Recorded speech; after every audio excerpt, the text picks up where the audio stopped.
رسول اللہ صلی اللہ علیہ وسلم نے فرمایا، ابلیس کا تخت پانی پر ہے، وہاں سے وہ اپنے لشکر روانہ کرتا ہے۔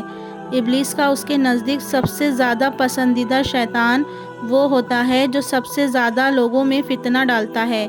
اس کے لشکر میں سے ایک آ کر کہتا ہے، میں نے ایسا ایسا کیا ہے۔ وہ سردار کہتا ہے، تم نے کچھ بھی نہیں کیا۔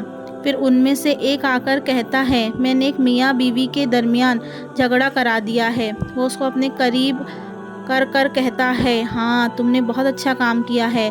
وہ اس کو گلے لگا لیتا ہے۔